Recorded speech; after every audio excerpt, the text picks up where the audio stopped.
Salut à tous. Je reviens fraîchement d'un voyage aux USA et là-bas j'ai trouvé quelque chose de très intéressant. Alors, pas particulièrement la culture ou l'architecture, qui honnêtement est un peu surcotée, quelque chose relié avec la course à pied. Je trouvais ce super livre, The Science of Running, par Chris Napier, PhD. En gros, c'est un doctorant, c'est un mec qui s'y connaît quoi, qui a écrit un super livre très détaillé où on voit en fait l'ensemble de la science liée à la course à pied. Hop, ici on a des coupes anatomiques, ici hop, on a un peu tous les trucs intéressants du sport, les composantes, la VO2 max, le seuil, comment bien s'entraîner, comment bien calculer toutes les informations importantes, et à la fin, les plans marathon et comment bien s'entraîner.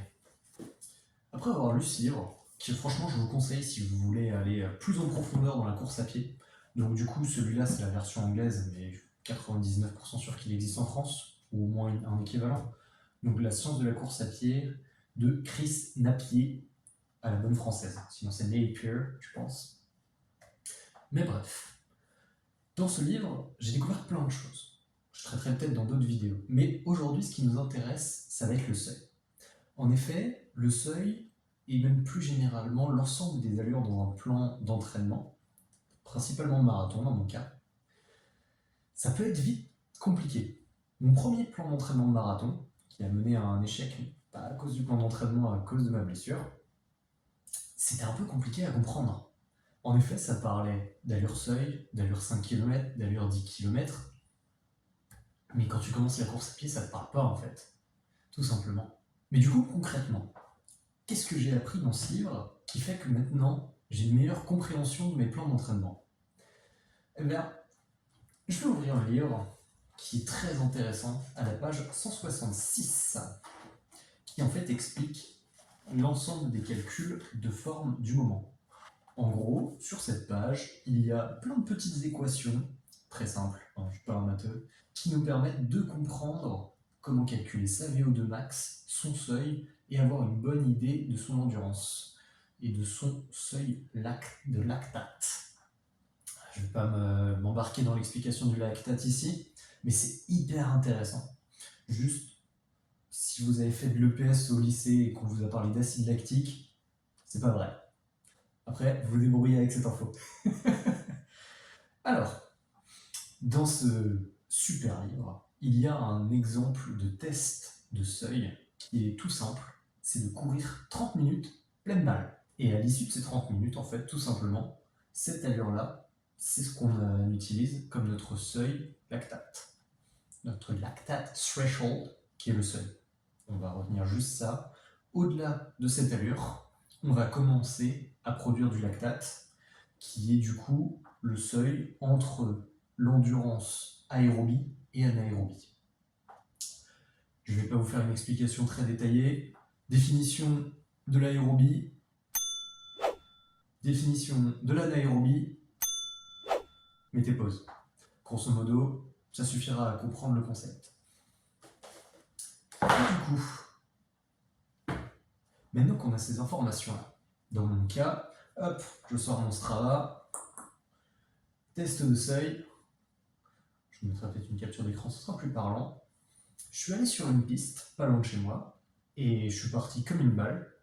Tout est relatif parce que bon, je suis pas si bon que ça. Mais sur ces 30 minutes, j'ai réussi à couvrir 5,67 km. Jusque-là, au final, c'est pas très intéressant. Ce qui nous intéresse, nous, en fait, c'est l'allure moyenne, tout simplement. Durant ces 30 minutes, j'ai couru en moyenne à 5,17 minutes du kilomètre. Donc, selon ce livre, 5 minutes 17 secondes, ce serait du coup mon seuil lactate. En gros, si je cours à une allure plus rapide que 5 minutes 17 du kilomètre, je suis donc en anaérobie, selon la définition précédente, donc je ne vais pas pouvoir durer indéfiniment à cette allure. Tandis qu'en aérobie, je peux du coup durer indéfiniment sur la course tant que j'arrive à supplémenter en énergie, en calories et en glucides. Mais bon, tout ça, c'est trop dans les détails, ça nous intéresse pas. Du coup, ce qui nous intéresse, nous, c'est comment bien lire nos plans d'entraînement. En effet, si on prend un plan d'entraînement très classique, Dans la majorité des cas, ils vont nous demander de courir à l'endurance fondamentale. Donc l'endurance fondamentale, j'ai déjà fait une vidéo dessus, même si les qualités de vidéo sont pas si folles, je pense qu'elle vaut quand même le coup d'être regardée. Donc si vous avez des questions, vous pouvez aller voir la vidéo sur l'EF. Mais grosso modo, ce qu'il faut savoir, c'est que l'EF, c'est courir en détente, c'est du footing. Donc là, il n'y a pas besoin d'un rythme particulier. Il faut juste aller faire sa sortie rythme F en détente. Mais après, si du coup on fait des allures seuil, et ben en fait, tout simplement, le seuil, ça va être plus rapide, ou ça va être la zone aux alentours de ce qu'on vient juste de calculer. Donc pour moi, 5 minutes 17 du kilomètre. Demain, si vous allez faire ce test et courir 30 minutes à la meilleure allure que vous pouvez, maintenir sans faire un arrêt cardiaque à la fin, de préférence s'il vous plaît, ce serait donc votre seuil. Donc si votre plan d'entraînement dit fait 10 minutes au seuil avec 3 minutes de récup active après, et bien en fait tu fais 10 minutes à, dans mon cas, 5 minutes 17 du kilomètre. Donc voilà.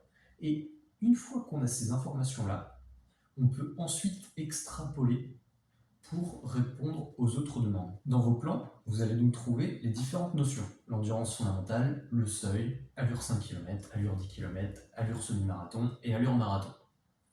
Si vous faites un plan marathon, généralement, vous allez retrouver de l'allure marathon. Sinon, pas forcément.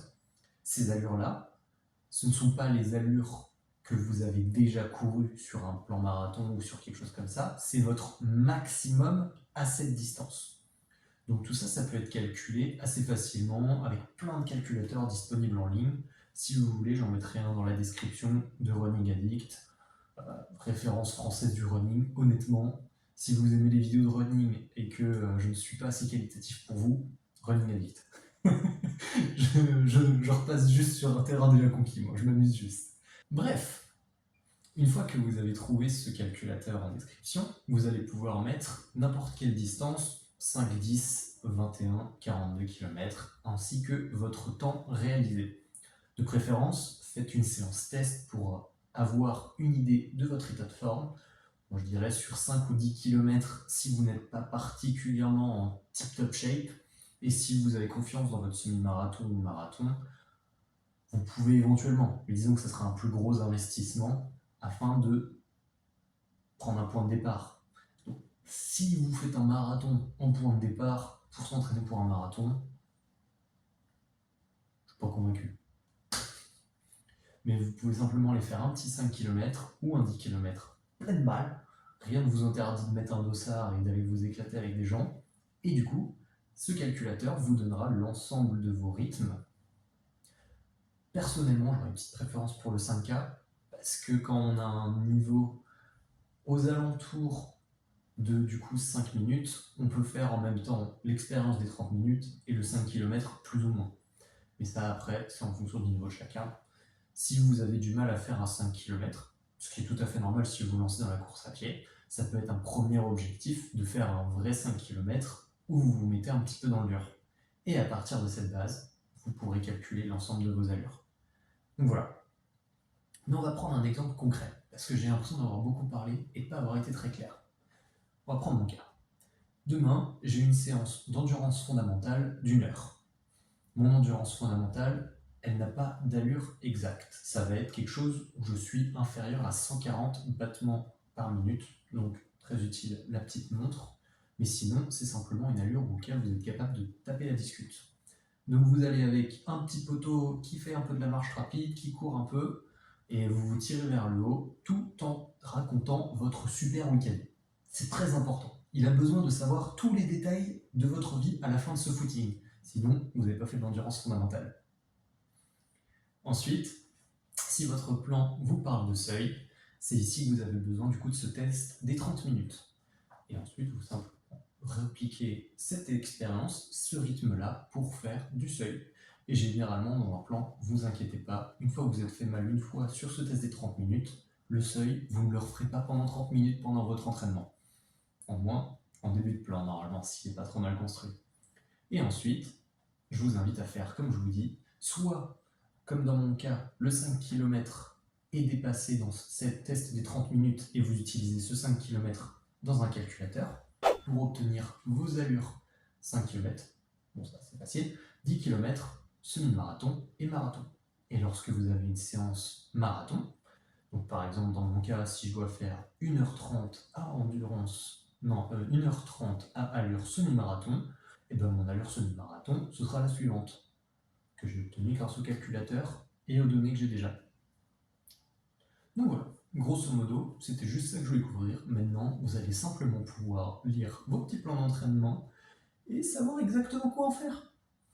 Parce que l'intérêt d'avoir différentes allures dans vos plans, c'est de travailler différentes qualités. Faire un petit peu de vitesse pour travailler votre cardio, faire beaucoup de vitesse pour travailler un peu l'aspect musculaire, ou autrement, faire de l'endurance fondamentale pour simplement habituer votre corps à courir. Et plus votre corps est habitué à courir, même très doucement, plus il devient efficace à le faire. Si vous courez très régulièrement, donc 4 à 5 fois par semaine, même si vous courez un temps très limité, on va dire une quinzaine de minutes, c'est plus intéressant que si vous compressiez ces 4 séances de 15 minutes en une seule. Ce qui nous fait 1 heure. Les mathématiques, on y revient. Et du coup, si vous allez courir une seule fois par semaine 1 heure, à mon humble avis, et à celui du PhD Chris Napier, eh ben, c'est moins efficace. Mais bon, après, l'important, c'est de courir, de s'amuser et de faire ce qui vous fait kiffer. Donc, si votre seul but, c'est d'aller courir 1 heure une fois par semaine, grand bien vous fasse. Si votre but, c'est de progresser un petit peu et de faire de l'entraînement de marathon, semi-marathon ou même un 10 km, même en 5 km, chacun a ses propres objectifs et c'est parfait. Sinon, on se ferait chier si tout le monde faisait la même chose. Mais bon, moi je suis un petit peu axé performance, donc on va aller taquiner le marathon. Bon, cette vidéo est déjà bien trop longue pour moi qui vais m'occuper du montage et vous qui allez vouloir juste de l'information rapide pour pas vous embêter. Donc honnêtement, le bilan, si ça vous intéresse, lisez des livres sur la science de la course à pied, c'est hyper intéressant. Mais si vous n'avez pas de budget à allouer, honnêtement, toutes ces connaissances, elles sont disponibles sur YouTube à travers les nombreux contenus running qui existent déjà. Donc si vous voulez devenir un scientifique de la course à pied, je vous conseille de la littérature scientifique. Si vous voulez juste savoir comment qu'on fait qu'on court, YouTube est votre ami. Bon allez, sur ce, le sport c'est la vie. Allez, bon entraînement, ciao.